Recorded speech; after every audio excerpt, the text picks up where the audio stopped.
Hey folks, Prepper Princess. This may very well be the scariest article I have ever read for our country and for the world. Let's get to it.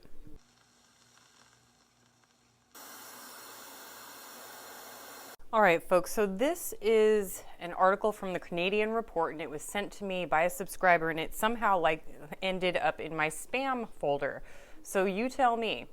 But I'm starting off down here, and it's pretty much talking about the phases of Canada as well as what will trickle down into the United States as well as the rest of the world. And you can see the link up top if you want to look it up for yourself.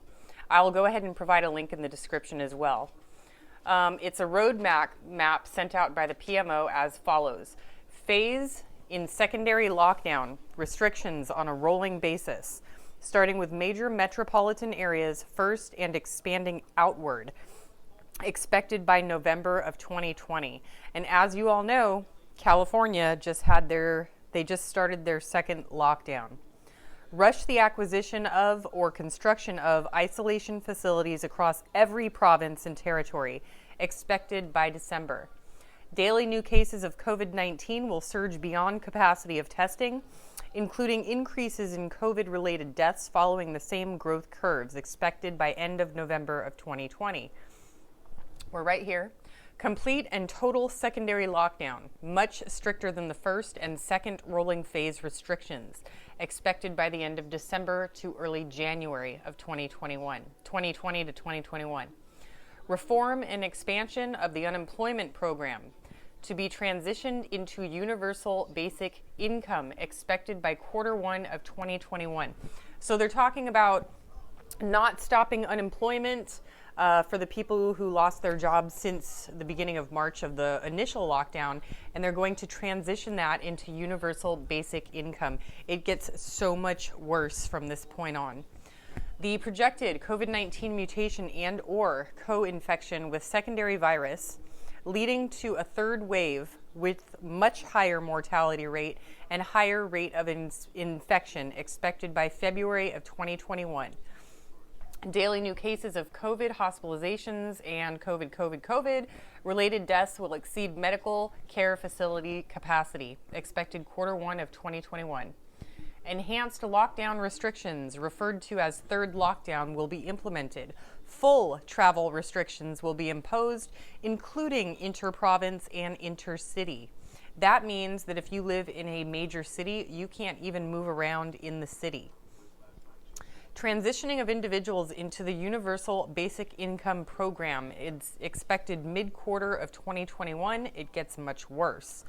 Projected supply chain breakdowns, inventory shortages, large economic instability, expected late Q2 of 2021. That means no food.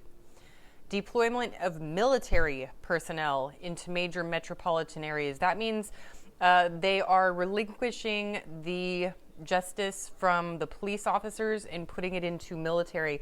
Military have a lot less rules, as well as all major roadways to establish travel checkpoints, restrict travel and movement. You can't leave your state, you can't leave your province, you can't leave your town. Expected by Q3 of 2021.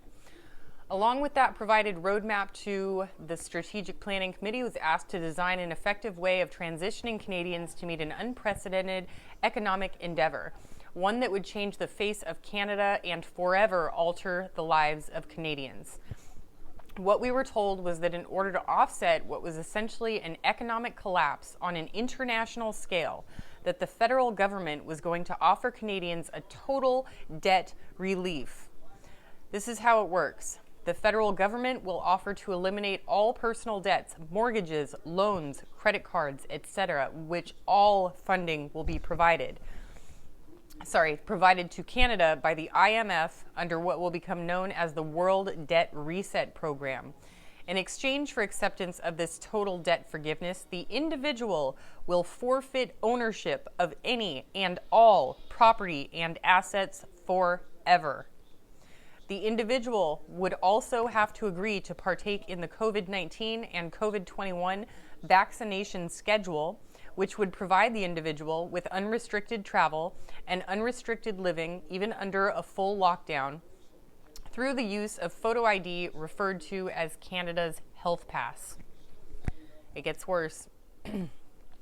Committee members asked for who would become the owner of the forfeited property and assets in that scenario, and what would happen to lenders or financial institutions. We were simply told the World Debt Reset Program will handle all the details.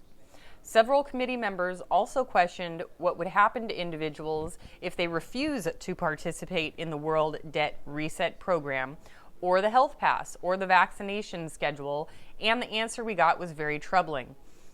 Essentially, we were told it was our duty to make sure we came up with a plan to ensure that would never happen. We were told it was in the individual's best interest to participate. When several committee members pushed relentlessly to get answers, and we were told that those who refused would first live under the lockdown restrictions indefinitely. But it gets worse. And that over a short period of time, as more Canadians transitioned into the debt forgiveness program, the ones who refused to participate would be deemed a public safety risk and would be relocated into isolation facilities. FEMA camp, anybody? Once in those facilities, they would be given two options: participate in the debt forgiveness program and be released, or stay indefinitely in the isolation facility under the classification of a serious public health risk and have all their assets seized. So as you can imagine, after hearing all of this, it turned into quite the heated discussion and escalated beyond anything I've ever witnessed before. In the end, it was implied by the PMO that the whole agenda will move forward no matter who agrees with it or not, that it won't be just Canada, but in fact all nations will have similar roadmaps and agendas, that we need to take advantage of the situations before us to promote change on a grander scale for the betterment of everyone. The members who were opposed and ones who brought up key issues that would arise from such a thing were completely ignored. Our opinions and concerns were ignored. We were simply told to just do it. All I know is that I don't like it, and I think it's going to place Canadians into a dark future. Now, what does that mean for us as United States citizens if they state that this is going to be expanded into other countries? It means we give up everything. All of our rights are taken away. All of our property is taken away. So if you have debt, and for those of us who have scrimped and saved and been frugal and miserly and cheapskate and went through dumpsters and to find cans and bottles to recycle so that we could pay off our debt, who worked 2 jobs, 6 a.m. to midnight, 6 days a week, and then another 8-hour shift on the 7th day. Those of us who saved all of our money to go towards investment properties, who have our houses paid off because we paid for them in cash, who worked 2 or 3 jobs for 10, 15 years to get to where we are today. It was all for nothing. If this happens, it was all for nothing. Now, I want to remind you guys that 70% of people live paycheck to paycheck. That is due to debt. 70% of people have debt. The baby boom generation, the millennial generation, I believe, each average millennial has approximately $178,000 worth of debt. Now, if the government came in and said, hey, you know that $178,000 you owe? Well, you don't owe it to us anymore, and we're going to give you a basic income. We're going to give you, $1,000 a month, and you don't have a house payment anymore. Isn't that great? Just sign on the dotted line. Well, you don't own that home that you live in. So that means that if somebody who is a high-ranking official in the U.S. government likes your house, they can come in and tell you you have to move out. Oh, don't worry about picking up any of your belongings. Those are all going to stay. Just here, get out. No, you can't take a backpack. The dog, we're going to keep the dog too. So don't worry about it. Just go. Well, where am I supposed to go? I don't know. Good luck. Because they own your property. They own all of your property and all of your assets. They own all of your rights. You're not allowed to travel unless you get a vaccine and take the universal basic income. And, you know, I don't know, I am not familiar with this website. It seems like a legitimate website, but if any of this actually is true, our entire society is about to change for the worse. And don't forget, if you own no property and you have no value of any kind in terms of financial gains, remember what happens to our school children. What is the point in getting an education and becoming a doctor, a nurse, a philosopher, a teacher? What's the point?